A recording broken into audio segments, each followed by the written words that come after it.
in 5, 4, 3,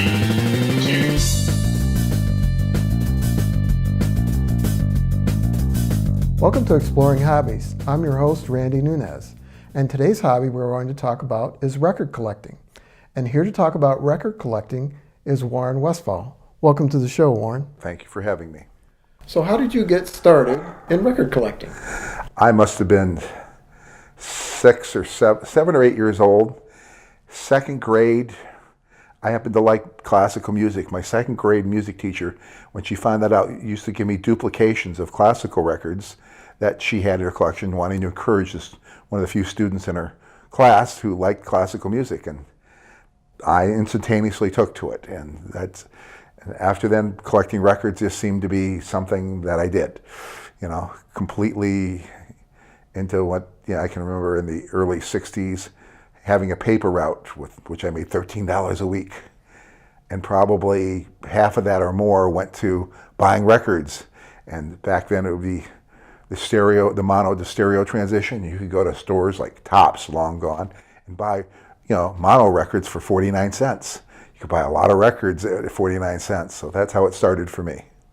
Buying all kinds of music, and just you read the records, notes, the backs, you see who plays on it. And there's the other older records would have like pictures of other albums on that label, and then you would, I like that, maybe I like that. And that's how it starts. That's how I started in record collecting. So how did it progress over the years, in your teen years? Record collecting, for some of us, there's some people who can put on a record, hear it a few times, and that's enough for them. And for some of us, that just stimulates the appetite for more. And I'm one of those. I've actually said I have a problem. My problem is one is not enough. I want to hear more. And more means different and all that at the time. But for some reason, all kinds of music attracted me, from classical to jazz to rock and roll, rhythm and blues, country. I literally listen to everything. So when you're a record collector and you're like me, you just find it really easy to end up having a collection of several thousand albums in no time, because you're just buying them in all kinds of places. And how it kind of works, how it started. It's, I jokingly say that maybe there should be a 12-step recovery program for record collectors, except I secretly suspect it would turn into being a swap meet. Okay. So with music coming into the digital age, do people still collect records? And if they do, why? Yes, people are still collecting records. There is a resurgence of record collecting now that in some ways baffles me. There is a certain fashionability about it. There are even artists who are releasing their current albums on records, which again baffles me, because there is no more recording tape available. So it's being recorded digitally. And recording digitally and putting it into a vinyl format is sort of backwards. It doesn't really give you the best sound. And if you're playing it back on a record player versus a turntable, a quality audiophile thing, you're getting the worst choices that you can make. You'd be better off listening to a CD, than trying to listen to a digitally recorded item on a turntable, particularly a cheap record player. But yeah, people are still putting out, collecting records. I find in my business, the Record Collector Michigan on eBay, is that I'm getting about half my business is going to the rest of the world. People in record collecting, people want the original release, whatever the artist it is, and they never had it the first time, so they're willing to pay, to have an original album by an artist that they like, that they would have never had an opportunity to purchase before. So record collecting is now an international hobby, and it has its own obsession, its own criteria, what people are looking for. Some people just collect records for because they want to hear the music. Other people collect records just to be complete about an artist. Some people want original first pressings. Some people buy records and never listen to them. It's just about the obsession about collecting, which I understand. You don't get to be a record dealer like myself and not have I call the disease also. It's that constant wanting to hear more. You buy and collect. I guess the internet has changed the community. Yes, it has changed everything. People don't have to go to record stores anymore. You'll see the growth, and a lot of the new record sales are in reissues, remastered reissue records. And many of those people, and they're at sometimes very expensive prices. Those records, for the most part, are sold online. Record stores in general don't carry them, or can afford to carry very few of them, because the margins are so small. Because it's an international. When you go online, you can find a lot of people selling the same item for a variety of prices. So online, somebody can buy it and have it shipped to their home a lot cheaper than maybe the hit and miss of going to a local record store, if you even have a local record store, to see whether they might have it. It's now an international conversation, but most of it's the reissues are going to people who are collecting, who in many cases, I'd say at least half of it are to people who have higher end audio systems, who do have systems that you can hear what a record can actually deliver on a high-end audiophile system.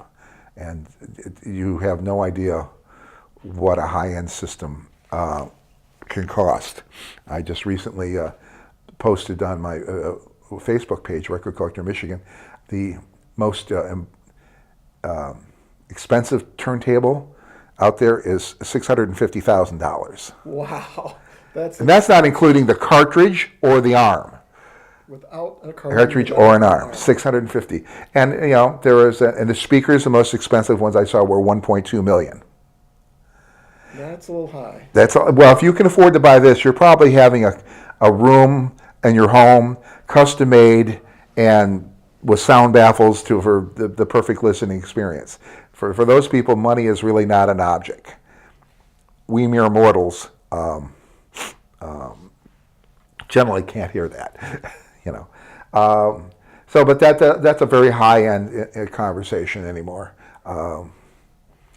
Again, there's people there's a certain fashionability with younger people who didn't grow up with records. They grew up with CDs, and now they're collecting records. But unfortunately, my experience is that they're not buying turntables. Turntables are generally considered audiophile equipment, audiophile quality cartridges. That starts about $400 at a minimum. So what makes some records more collectible than others? It's the marketplace, the law of supply and demand, and that's always changing. I brought a few records here to show you like the differences that we experience. For instance, this is an album by Professor Longhair, a New Orleans blues piano player. This is a Japanese issue of this. This is what the original cover was supposed to look like. I've never ever seen the original in my life. If you're looking, for a recording of it, you might want to have this as a substitute. I suspect the Japanese pressings, which are generally superior to anything we in the U.S. do, would be very desirable for playback, purposes, and nothing. It's still not the same for some collectors who want the original. This is maybe at a minimum. I have no idea what this is going to go for, but it's going to be $25 and up for the Japanese. And again, I said I've never seen the original. Things change. I brought another record here, this Lance Lipscomb album. The original of this record is probably a couple $100, and it looks almost identical to this reissue. The different in records there are sometimes runoff groove information. Which is exactly the same it is on the original. Except the difference in this one, which makes this a reissue and not an original, is on the back here. It indicates are Hooley records, and it gives a box and a zip code. The original has a different box number and no zip code, thus making this a second pressing. And yet, many people, and you have to do a lot of research to know, to look for stuff like that. If you're not an ardent collector and know where to go to find that information, you may end up paying premium money for a second pressing when in fact it's, you're assuming that it's an original when in fact it's not. Records change all the time. This is a record here by Fred McDowell and Johnny Woods. Recently, this is more readily available than the original, and even in this is a reissue, 80s reissue. This is like a $30 record. The original, I don't even want to think about it because I've never seen it. I would imagine it's $50 and up at a minimum. Things change all the time. Subtleties and differences. This is an album by Mississippi Fred McDowell. This is on our Hooley records. It was issued in the U.S. and in France.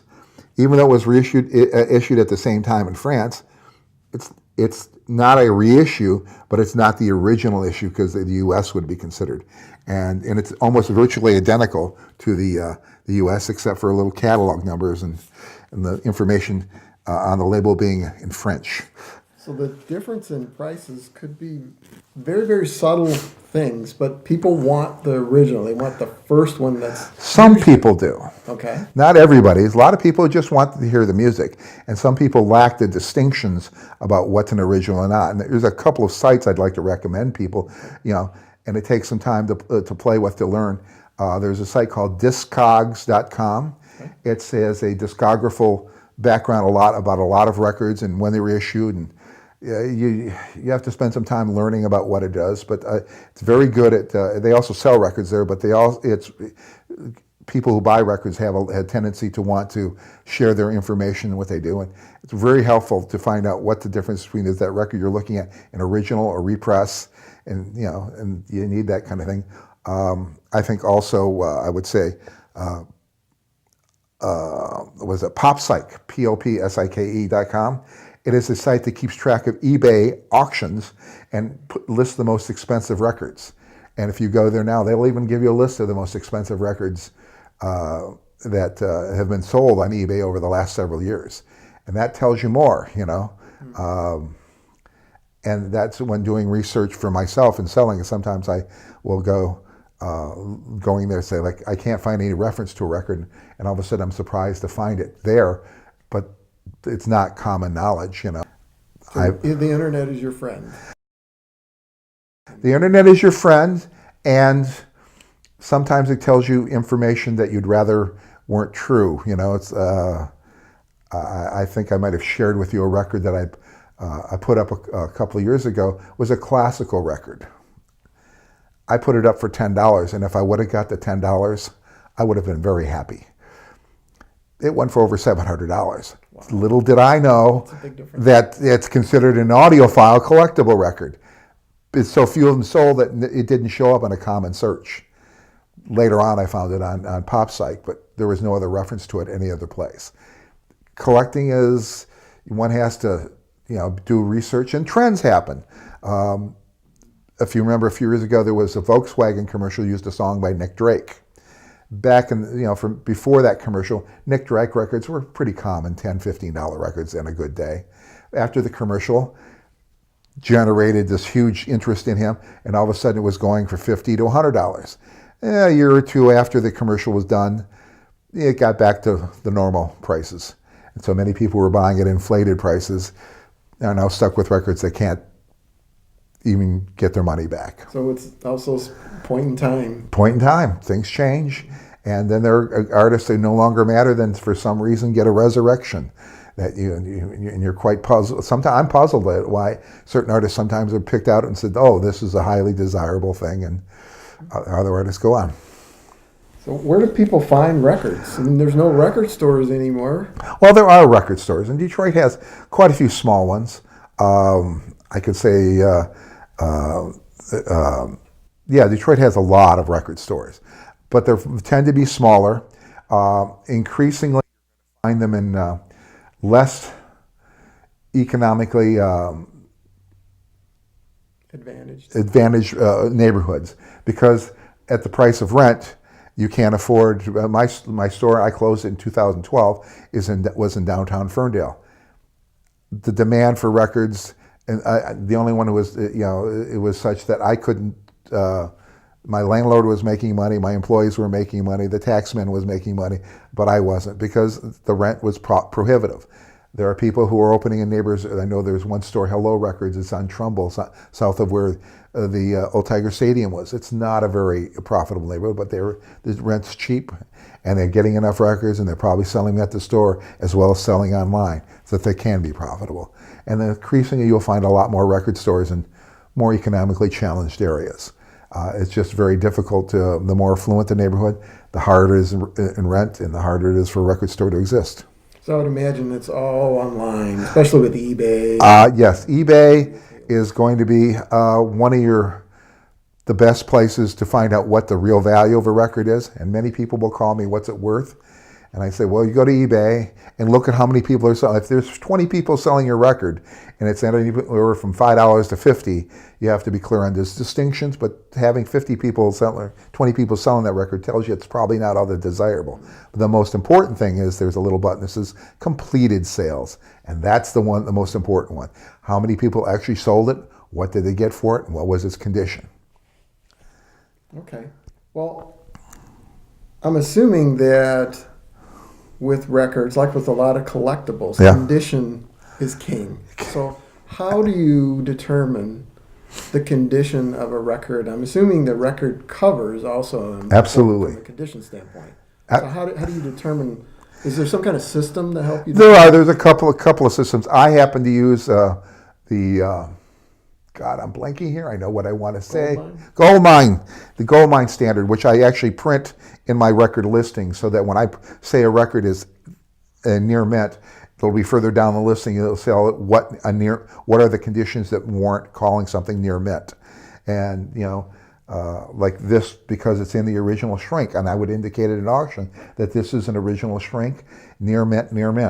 That so if somebody has an idea and it's in the listing, it will say what near mint looks like. So you rate both the cover and the LP itself. And both, two different things. Yeah, the LP generally goes first, and the cover is second.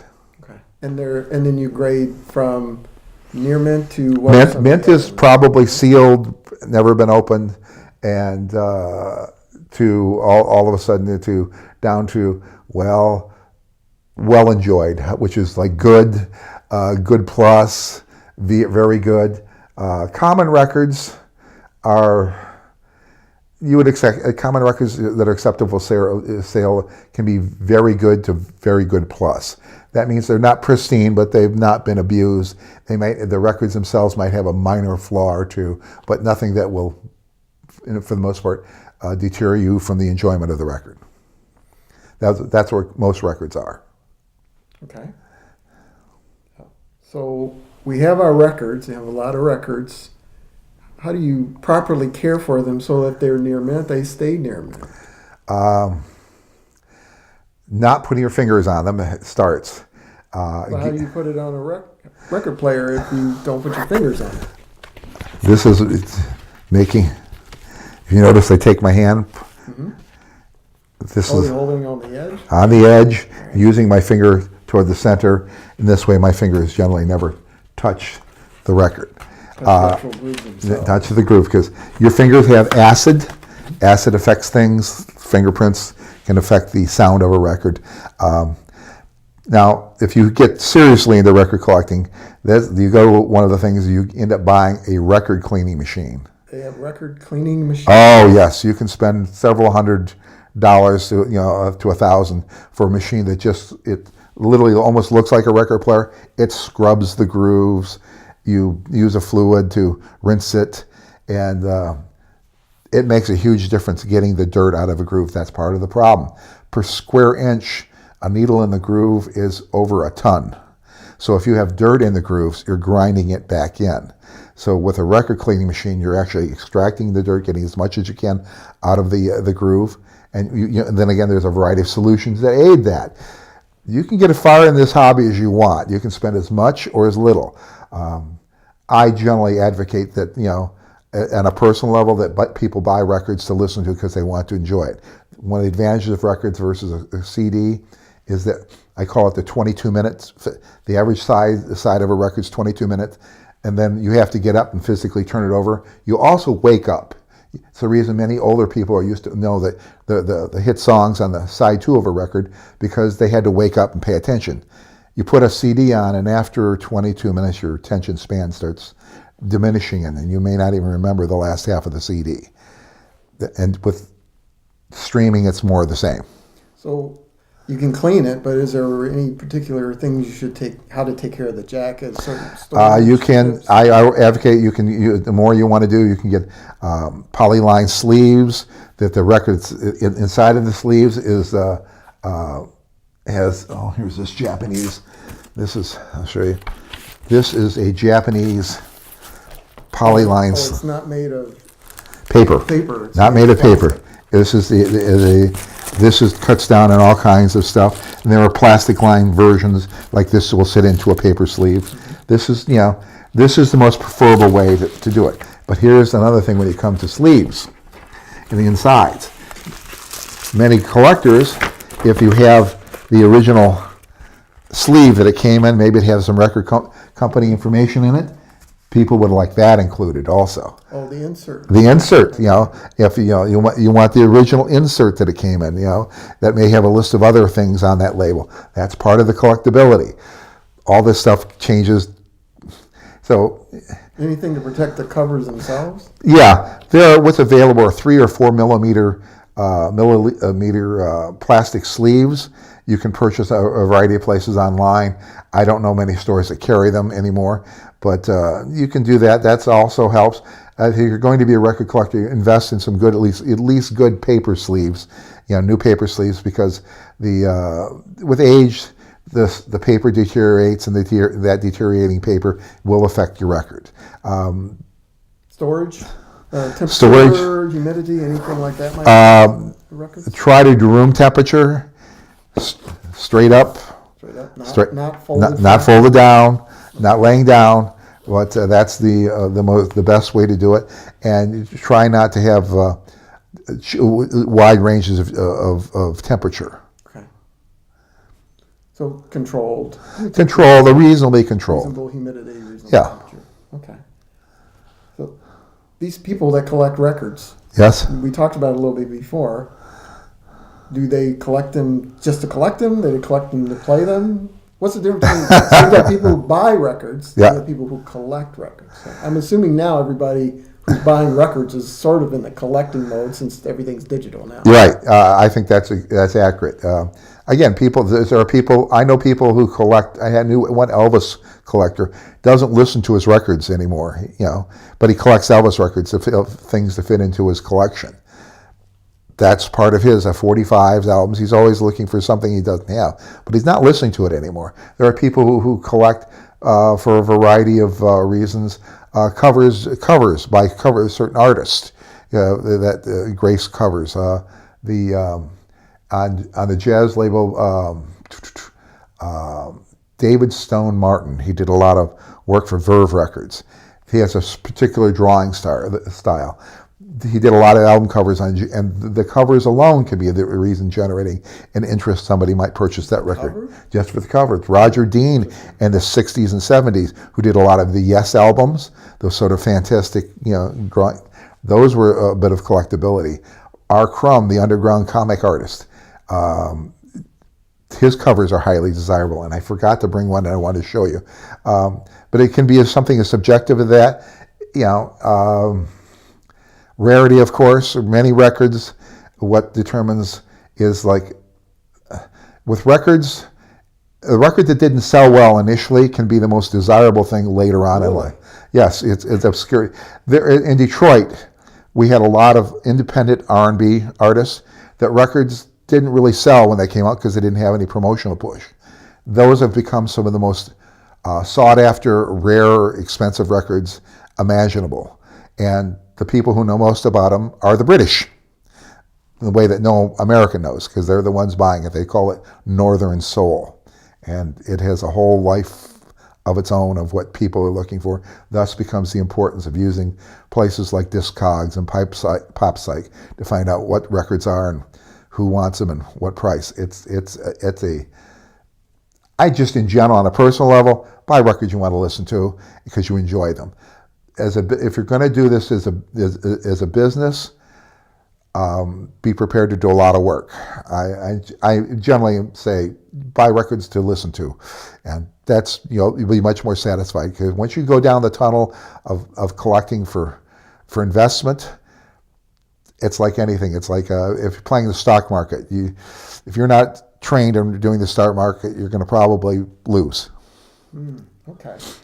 So where do you find the equipment? You talked about turntables. Where do you find equipment to play records? There are a few record audiophile stores in Detroit. Audiophile means a person or a technology that's very high fidelity, very expensive, but very, very quality. Quality. Right? There are a few in Detroit metropolitan area, Detroit, Ann Arbor. Very few left, to be quite honest with you. Audio Dimensions, I know, in Royal Oak. I'm blanking. I know the name of the store in Ann Arbor. There are a few. I'm assuming online. Online, we have Audio Advantage. It's a online sale from Grand Rapids. It sells a lot of very high-end equipment that is affordable, what they call entry-level and mid-level equipment.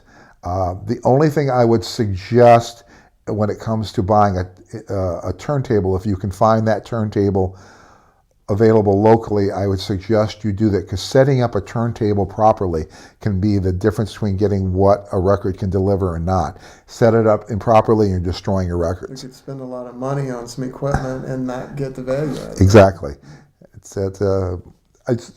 Speakers, amplifiers, CD players, you're not going to screw that up too much.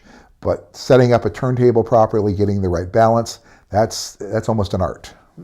So where can people find out more about record collecting? God, I literally did a Google search, prepared to be overwhelmed by sites and opinions, and like anything, you have to take your time, sift through it, and try to figure out what it is and what you're interested in, and at what level do you want to participate it in. There are many people I know who just go to record garage sales and buy a lot of records because they're cheap and they just want to hear what they want to hear, and they're willing to experiment for 50 cents or $1. And that's quite all right. You find a lot of great records. Doesn't necessarily mean they're collectible, but there's something you want to explore. Collectible records, again, that is a whole different animal, and it's a mania for the people who are involved in the hobby. So you have an online record store as well? My online record store is Record Collector Michigan, and I do business on eBay. And that's the only place my brick and mortar store closed in December of 2012, and I still have still kept the old phone number and everything else. So if anybody's looking to sell records, I can still take care of them. Okay. Well, I think we're just about out of time. We'd like to thank Warren Westfall for sharing his information about record collecting. Stay tuned for future episodes of Exploring Hobbies.